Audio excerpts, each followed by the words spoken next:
Okay, second try at this PowerPoint. So, I'm going to very quickly look at wave speed. Now, if we have waves travelling across the surface of a pond, like waves that are passing this duct, that you can see the ripples there, I'm going to just switch to Jam to draw a picture.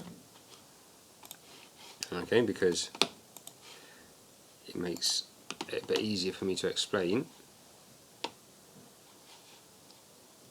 Okay, here we go. I've still got it. So, if I draw from one side, these are the ripples. The distance between two peaks or two similar points on adjacent waves.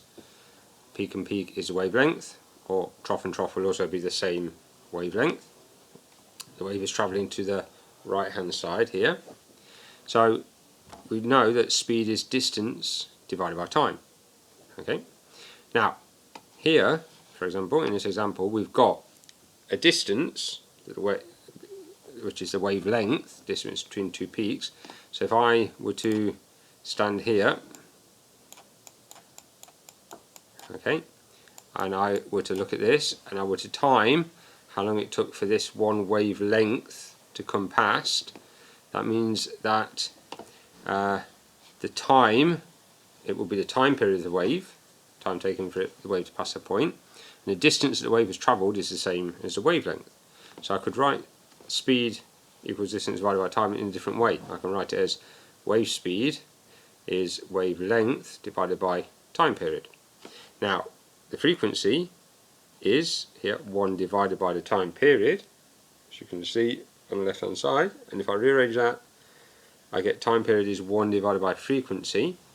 So in the equation here, instead of having time period, I could put in 1 divided by frequency, which gives me this horrible mess here. Now if I, for example, I've got wavelength divided by 1 divided by frequency. Now for example, if you divide by half, it's the same as multiplying by 2. If you divide by a third, it's the same as multiplying by 3. So when you divide by a fraction, the lower part of the fraction can jump up and multiply by the top, and dividing by 1, the number stays the same, so 1 disappears.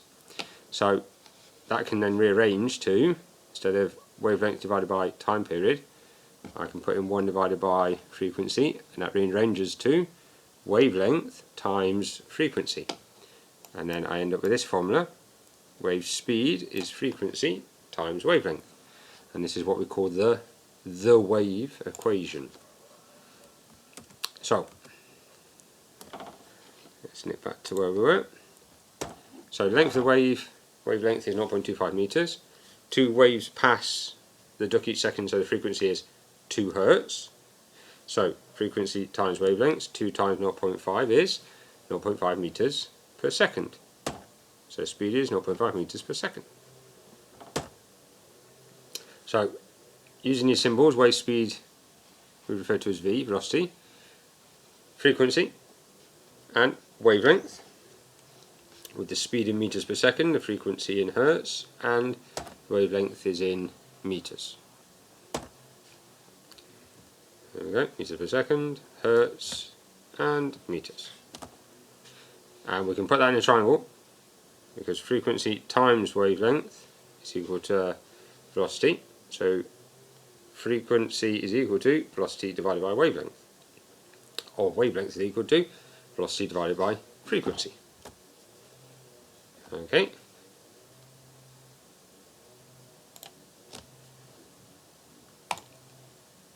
So these waves are rippling across a pond. Frequency is 0.2 Hertz and the length of each wave 0.15 meters. What is the wave speed? Pause the video, work it out, and see if you get the right answer.